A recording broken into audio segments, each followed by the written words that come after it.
ഞങ്ങളൊരു യാത്ര തുടങ്ങുകയാണ്. ജീവിതത്തിൽ എക്കാലവും ഓർത്തു വയ്ക്കുന്ന കുറച്ച് നല്ല നിമിഷങ്ങളിലേക്കാണ് ഈ യാത്ര നീങ്ങുന്നതെന്ന് തുടങ്ങുമ്പോൾ ഞങ്ങൾ കരുതിയതല്ല. ചെറുപ്പശ്ശേരിയിലെ ഒരു ചെറിയ ഗ്രാമത്തിൽ ജനിച്ചു വളർന്ന എനിക്ക് എൻ്റെ പ്രസവ കാലഘട്ടത്തെക്കുറിച്ച് ഒത്തിരി പ്രതീക്ഷകളുണ്ടായിരുന്നു. പ്രിയപ്പെട്ടവരാൽ ചുറ്റപ്പെട്ട് എന്തിനും ഏതിനും എപ്പോഴും എല്ലായ്പ്പോഴും അവരെല്ലാവരും, അവരുടെ സ്നേഹം, പരിഗണനകൾ, ലാളനകൾ, അങ്ങനെ എന്തൊക്കെയോ. എന്നാൽ കാലം കരുതി വെച്ചത് മറ്റൊന്നായിരുന്നു. 8000 കിലോമീറ്ററുകൾക്കകലെ അപരിചിതമായ ഒരു നാട്ടിൽ, എന്നാൽ കുറച്ചു കാലത്തേക്ക് മാത്രം ഞങ്ങളുടേത് കൂടിയായി മാറിയ ഒരു നാട്ടിൽ, ഒരു പ്രസവ കാലഘട്ടം. ഒരു കുഞ്ഞിനെ സ്വാഗതം ചെയ്യുന്നതിന്റെ ആകാംക്ഷയും സന്തോഷവും നിറഞ്ഞു നിൽക്കുമ്പോഴും പ്രിയപ്പെട്ടവരൊപ്പമില്ലാത്തതിന്റെ ഒരു വിങ്ങൽ ഞങ്ങളിലും അവരിലും ഒരേപോലെ നിറഞ്ഞിരുന്നു. അതുകൊണ്ട് തന്നെ ഈ കുഞ്ഞുമുഖം കാണാൻ കാത്തിരിക്കുന്ന അവരെ കാണാൻ ആരെയും ഒന്നും അറിയിക്കാതെ ഞങ്ങൾ യാത്ര തുടങ്ങി. London Gatwick to Kochi.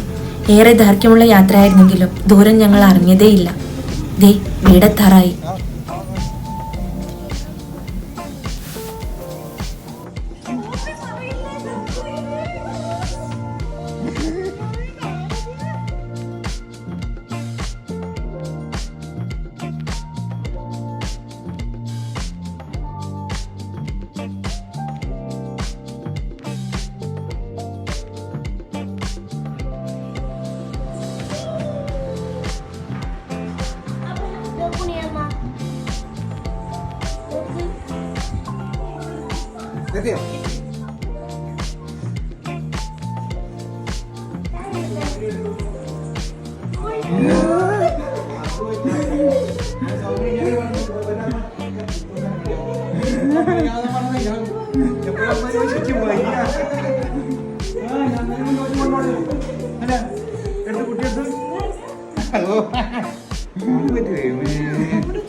ഈ നിമിഷങ്ങൾ എത്രത്തോളം ക്യാമറ കണ്ണുകൾക്ക് പകർത്തിയെടുക്കാൻ കഴിഞ്ഞു എന്നറിയില്ല.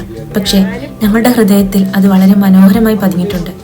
അപ്രതീക്ഷിതമായി അവർക്കുണ്ടായ സന്തോഷവും അതിനെ തുടർന്നുണ്ടായ സന്തോഷ കണ്ണുനീരും ചിരികളും, അങ്ങനെ മനസ്സ് നിറയുന്ന നിമിഷങ്ങൾ. ഇങ്ങനെയൊരു യാത്ര പ്ലാൻ ചെയ്യുമ്പോൾ ഈ വീഡിയോ എടുക്കാൻ നിർദ്ദേശിച്ചത് ശിഖ ചേച്ചിയാണ്. ചേച്ചിക്ക് 1000 നന്ദി.